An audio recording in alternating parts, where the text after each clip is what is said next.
Si tu cherches la paix à l'extérieur, tu cours après une ombre. Le Bouddha rappelait que tout ce qui naît est destiné à s'éteindre. Alors pourquoi bâtir ton bonheur sur ce qui change sans cesse? Aujourd'hui, je t'invite à retourner le regard, non pour fuir le monde, mais pour découvrir en toi un lieu silencieux que les circonstances ne gouvernent pas. Tant que ton esprit est agité, même la réussite a un goût sec. Quand ton cœur s'apaise, une journée ordinaire devient vaste. Reste jusqu'à la fin. Tu entendras une vérité simple, souvent méconnue, qui remettra tes priorités à leur juste place. Écris en commentaire « Je choisis la paix intérieure ». Abonne-toi et marchons ensemble, calmement, sur ce chemin. Nous verrons comment l'attachement fabrique l'inquiétude, comment la pleine conscience dénoue la tension et comment la compassion stabilise ton esprit, ici, maintenant, simplement. Dans l'enseignement originel du Bouddha, transmis à travers les premières écoles comme le Theravada, puis approfondi par le Mahayana, la paix intérieure n'est jamais une récompense finale, mais le point de départ du chemin. Le Dharma enseigne que la souffrance naît de l'avidité, de l'aversion et de l'ignorance. 3 mouvements de l'esprit qui s'agitent lorsqu'il cherche ailleurs ce qui manque en lui. Avec le temps, cette vérité a été diluée par la course moderne à la performance. L'esprit s'est tourné vers l'extérieur, oubliant que l'attachement, la peur et l'ego entretiennent le mal, être que l'on tente pourtant de fuir. Avant d'entrer dans le cœur de cette exploration, laisse-moi t'indiquer clairement le fil que nous allons suivre, afin que ton esprit ne se perde pas, mais s'ouvre progressivement. Nous allons traverser 7 principes fondamentaux du Dharma. Chacun éclaire une facette de la paix intérieure. L'origine de l'agitation, la racine de l'attachement, la confusion du désir, l'illusion du contrôle, la peur du manque, la méconnaissance du moment présent et enfin la stabilité profonde née du lâcher-prise. Ces principes ne sont pas abstraits, ils se vivent dans la vie ordinaire, dans tes pensées, tes relations, ton rapport au temps et à toi-même. Avançons maintenant, lentement. Lorsque tu commences à observer ton esprit avec honnêteté, tu remarques une chose essentielle. L'agitation ne vient pas du monde, elle naît dans la manière dont tu le rencontres. Le premier principe du Dharma te rappelle que la souffrance ne surgit pas parce que les choses changent, mais parce que tu résistes à ce changement. Tu veux que ce qui est agréable dure, tu veux que ce qui dérange disparaisse, et dans cet écart constant entre ce qui est et ce que tu voudrais, la tension apparaît. Dans la vie quotidienne, cela se manifeste lorsque tu t'énerves parce qu'un plan ne se déroule pas comme prévu, lorsque tu rumines une parole passée ou que tu anticipes avec anxiété un avenir incertain. La paix intérieure commence quand tu vois clairement ce mécanisme, sans te juger. Tant que tu crois que le problème est extérieur, tu restes prisonnier de l'attente. Le deuxième principe t'invite à regarder l'attachement avec lucidité. L'attachement n'est pas seulement le fait d'aimer ou de désirer, il est la croyance que ton bien-être dépend de ce que tu tiens. Tu t'attaches à une personne, à une image de toi, à une sécurité matérielle ou émotionnelle. Et plus tu t'attaches, plus la peur de perdre grandit. Dans les enseignements bouddhistes, cet attachement est comparé à une main crispée. Plus tu serres fort, plus la douleur apparaît. Observe comment, dans ta journée, ton esprit s'accroche à des attentes silencieuses. Attendre que les autres te comprennent, attendre que la reconnaissance arrive, attendre que la situation change. Chaque attente non satisfaite devient une source de trouble. Comprendre cela, ce n'est pas renoncer à vivre, c'est commencer à vivre avec légèreté. Le troisième principe révèle une confusion subtile. Tu confonds désir et bonheur. Le désir promet toujours plus tard ce qu'il ne peut jamais offrir maintenant. Il te murmure que la paix viendra quand tu auras atteint un objectif, résolu un problème, comblé un manque. Pourtant, chaque fois que ce désir est satisfait, un autre surgit.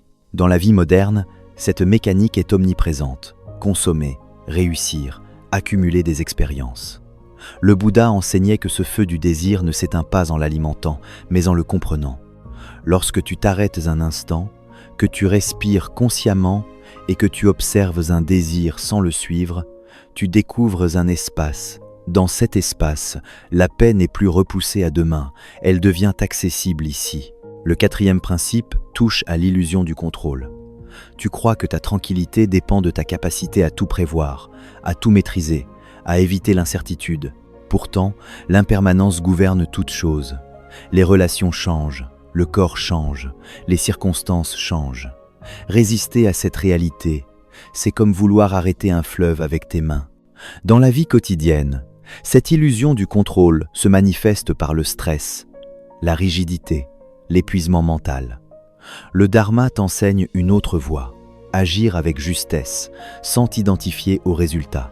Tu fais ce qui est juste, puis tu relâches. C'est dans ce relâchement que l'esprit commence à s'apaiser profondément. Le cinquième principe met en lumière la peur du manque. Cette peur est ancienne, enracinée dans l'idée que tu n'es pas complet. Alors tu accumules, tu compares, tu te défends. Pourtant, lorsque tu observes attentivement l'instant présent, tu réalises que très souvent, il n'y a rien qui manque réellement. Tu respires, tu es vivant, l'instant est là. La peur du manque appartient surtout à une projection mentale. Le Bouddha enseignait que reconnaître la suffisance de l'instant est une clé majeure de la paix intérieure. Dis-moi en commentaire, dans ta vie actuelle, qu'est-ce que tu poursuis en pensant que cela t'apportera enfin la paix? Le sixième principe te ramène au moment présent. L'esprit agité vit rarement ici. Il revisite le passé ou anticipe l'avenir. Or, la paix ne peut exister que dans ce qui est vivant, et seule la présence est vivante. Lorsque tu manges sans être là, lorsque tu écoutes sans écouter vraiment, ton esprit se fragmente. La pleine conscience, enseignée dès les origines du Dharma, n'est pas une technique compliquée, mais un retour simple et honnête à ce que tu fais maintenant. En revenant au corps, à la respiration, aux sensations, tu cesses de nourrir les pensées inutiles. Progressivement, un calme naturel émerge, sans effort. Le septième principe ouvre sur une compréhension plus profonde. La paix intérieure n'est pas quelque chose que tu obtiens. C'est ce qui reste quand tu arrêtes de lutter contre toi-même. Tant que tu veux te transformer pour devenir digne de la paix, tu la repousses. Le Dharma enseigne l'acceptation lucide, non comme une résignation, mais comme une reconnaissance claire de ce qui est. Quand tu accueilles tes émotions sans t'y identifier, quand tu observes tes pensées sans les suivre, une stabilité silencieuse s'installe. Cette stabilité ne dépend plus des circonstances, elle devient ton socle. Nous allons maintenant aller encore plus loin, là où ces principes révèlent leur dimension cachée et parfois paradoxale. Avant de poursuivre, laisse-moi te dévoiler le chemin intérieur que nous allons maintenant emprunter, afin que ton esprit avance avec clarté et profondeur.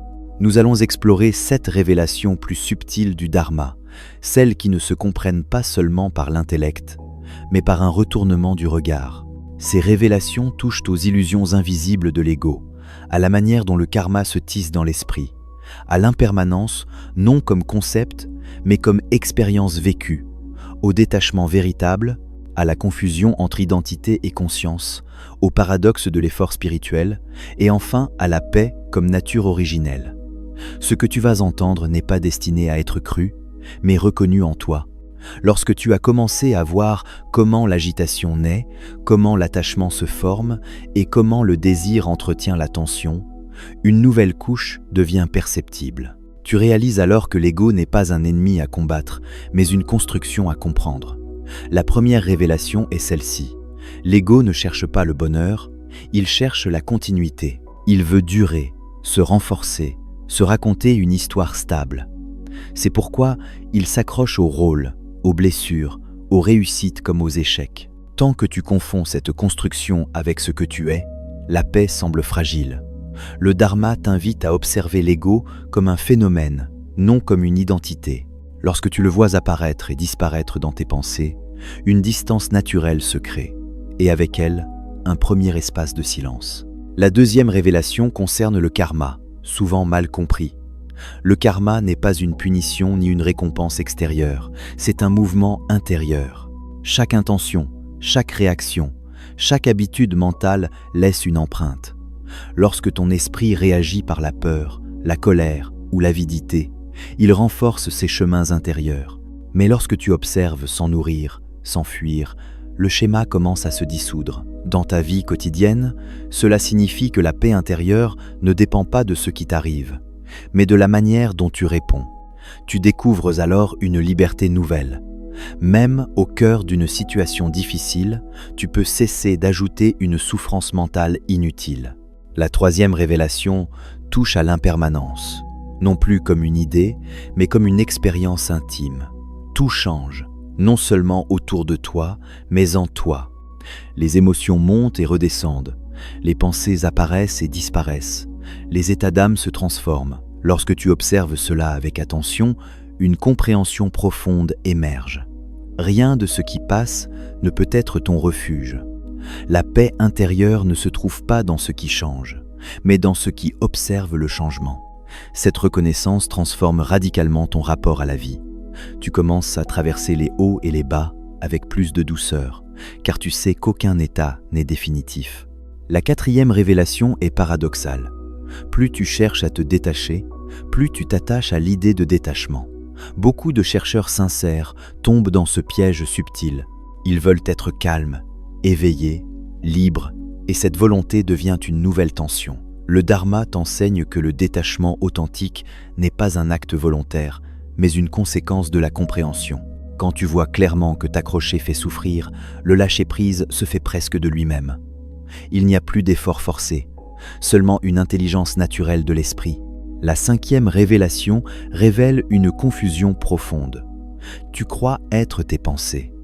Pourtant, si tu observes honnêtement, tu vois que les pensées viennent et repartent sans te demander la permission. Elles ne sont pas toi, elles te traversent. La conscience qui les observe, elle, demeure. Cette reconnaissance est un tournant majeur sur le chemin. Quand tu n'es plus prisonnier de chaque pensée, ton esprit se repose naturellement. Écris en commentaire cette phrase si elle résonne en toi. Je ne suis pas mes pensées, je suis celui qui les observe.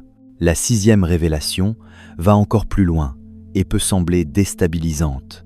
L'effort spirituel excessif peut t'éloigner de la paix. Tant que tu crois devoir devenir quelqu'un d'autre pour être en paix, tu renforces l'idée qu'il manque quelque chose maintenant. Le Dharma pointe vers une autre compréhension. La paix n'est pas à fabriquer, elle est à reconnaître. Les pratiques ne servent pas à créer un état, mais à enlever ce qui le voile. Lorsque cette idée est intégrée, la pratique devient plus douce, plus vivante, moins tendue. La septième révélation ouvre sur une vérité silencieuse. La paix intérieure n'est pas une expérience extraordinaire. Elle est la simplicité d'être sans résistance. Quand tu ne fuis plus ce qui est, quand tu n'exiges plus que l'instant soit différent, quelque chose se détend profondément. Ce n'est pas une indifférence froide, mais une présence ouverte, sensible, compatissante. À partir de là, le monde peut rester agité, mais ton centre demeure stable. Nous allons maintenant descendre ces compréhensions dans le corps et dans la vie quotidienne à travers des pratiques simples et concrètes. Avant de mettre ces compréhensions en mouvement, laisse-moi t'indiquer clairement la direction que nous allons prendre. Nous allons explorer 7 pratiques issues du Dharma, simples en apparence, mais profondes dans leurs effets. Elles touchent à la respiration consciente, à l'ancrage dans le corps, à l'attention aux pensées, à la présence dans l'action, à la compassion envers soi, à la relation à l'autre et enfin à l'art de laisser être. Chacune de ces pratiques n'est pas un exercice à réussir, mais un espace à habiter. Elles ne visent pas à t'éloigner de ta vie, mais à t'y ramener pleinement, avec plus de clarté et de douceur. Revenons maintenant calmement à l'essentiel. La première pratique commence toujours par la respiration. La respiration n'est pas seulement de l'air qui entre et qui sort, elle est un pont direct entre le corps et l'esprit. Lorsque ton esprit s'agite, la respiration devient courte, rapide, irrégulière. Lorsque tu poses ton attention sur elle, sans la contrôler, quelque chose ralentit naturellement. Dans la vie quotidienne, tu peux pratiquer cela à tout moment. Avant de répondre à un message, avant de parler, avant de prendre une décision, tu inspires en sachant que tu inspires, tu expires en sachant que tu expires. Peu à peu, l'esprit cesse de courir. Cette pratique transforme ton rapport au stress, car elle t'enseigne que tu peux revenir au calme sans changer les circonstances. La deuxième pratique est l'ancrage dans le corps. Souvent, l'esprit vit ailleurs, tandis que le corps est négligé. Pourtant, le corps est toujours dans le présent. En ramenant ton attention aux sensations physiques, au poids du corps, au contact des pieds avec le sol, tu reviens ici. Cette pratique est particulièrement puissante lorsque l'anxiété apparaît, car l'anxiété est presque toujours une projection mentale. En sentant simplement le corps, sans commentaire, tu interromps le flot des pensées inutiles.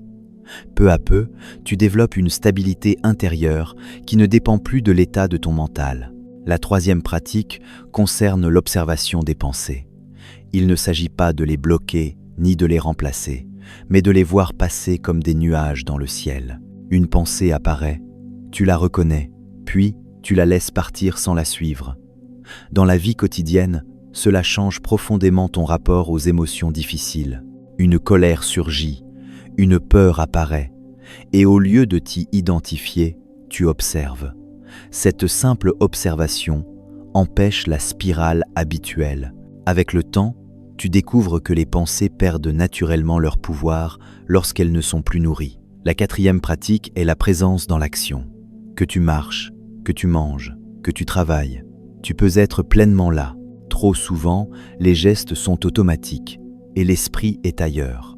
Le Dharma enseigne que chaque action peut devenir un lieu de paix si elle est vécue consciemment. Lorsque tu manges en étant présent, lorsque tu écoutes vraiment quelqu'un sans préparer ta réponse, la qualité de ton expérience change. La paix intérieure n'est plus séparée de la vie quotidienne. Elle en devient la texture même. La cinquième pratique touche à la compassion envers toi-même. Beaucoup cherchent la paix tout en se jugeant durement. Ils veulent être différents, meilleurs, plus calmes, et cette exigence crée une tension constante. Le Dharma rappelle que la douceur est une condition essentielle de l'éveil. Lorsque tu traverses une difficulté, au lieu de te reprocher ton état, tu peux simplement reconnaître ta souffrance avec bienveillance. Cette attitude apaise profondément le cœur. Écris en commentaire cette phrase si elle te parle. Je me permets d'être humain. La sixième pratique s'étend à la relation à l'autre. La paix intérieure ne signifie pas se couper du monde, mais entrer en relation sans se perdre. Lorsque tu écoutes sans vouloir avoir raison, lorsque tu parles sans chercher à contrôler l'autre, les relations deviennent plus fluides. Le Dharma enseigne que beaucoup de conflits naissent d'une méconnaissance de soi. En étant plus présent à tes réactions, tu évites de projeter sur l'autre tes peurs et tes attentes. Ainsi, la paix intérieure commence à rayonner à l'extérieur, sans effort. La septième pratique est peut-être la plus subtile, l'art de laisser être. Il ne s'agit pas de passivité, mais d'acceptation lucide. Certaines situations ne peuvent pas être changées immédiatement. Lutter intérieurement contre ce qui est inévitable ne fait qu'ajouter de la souffrance. Lorsque tu apprends à accueillir l'instant tel qu'il est, sans t'y résigner, quelque chose se relâche profondément. Cette pratique transforme ton rapport à l'impermanence. Tu comprends que laisser être n'est pas renoncer, mais faire confiance à la vie telle qu'elle se déploie. Ces pratiques ne suppriment pas les difficultés, mais elles transforment ta manière de les traverser. L'ego peut résister, les distractions peuvent revenir, les attachements peuvent se manifester à nouveau. Cela fait partie du chemin. Le Dharma ne demande pas la perfection, mais la sincérité. Chaque fois que tu reviens à la présence, même brièvement, tu renforces un espace de paix en toi. Et cet espace, avec le temps, devient plus stable que les tempêtes de l'esprit. Lorsque tu te sens découragé, rappelle-toi que la paix intérieure n'est pas un sommet à atteindre, mais une direction à cultiver. Un pas après l'autre, un souffle après l'autre, tu reviens à ce qui est déjà là. Revenons maintenant au cœur de ce qui a été partagé, non pour l'analyser encore, mais pour le laisser résonner doucement. Tu as vu que la paix intérieure n'est pas un luxe réservé à quelques êtres retirés du monde, ni une récompense après avoir tout réglé dans ta vie. Elle est un point d'appui, une base silencieuse, à partir de laquelle tout le reste peut se déployer avec plus de justesse. Tant que tu places la paix après la réussite, après la reconnaissance ou après la sécurité, tu la rends fragile. Mais lorsque tu la places d'abord, elle transforme naturellement ta manière de vivre, de choisir, de répondre aux événements. Le Dharma t'a montré que l'agitation ne vient pas du monde, mais de la résistance intérieure, que l'attachement, le désir et la peur du manque nourrissent une tension constante, que l'ego cherche à se protéger en contrôlant, en anticipant, en se racontant des histoires. Et pourtant, à chaque instant, il existe une autre possibilité, revenir au corps, au souffle, à la présence, observer sans s'identifier, accueillir sans fuir, relâcher sans se résigner. Cette simplicité n'est pas naïve, elle est profondément transformatrice. Tu as aussi découvert que la paix ne s'obtient pas par la force. Plus tu veux être en paix, plus tu peux créer une nouvelle exigence. Le chemin bouddhiste pointe vers une compréhension plus fine. La paix apparaît quand la lutte cesse, quand tu arrêtes de vouloir être différent de ce que tu es maintenant, quand tu cesses de te juger pour tes états intérieurs. Dans cette acceptation lucide, quelque chose se détend, et ce relâchement n'est pas une faiblesse, c'est une sagesse. Lorsque la paix intérieure s'installe, même de façon fragile au début, tout change subtilement. Les relations deviennent moins lourdes, car tu attends moins de l'autre. Les difficultés restent présentes, mais elles ne définissent plus ton identité.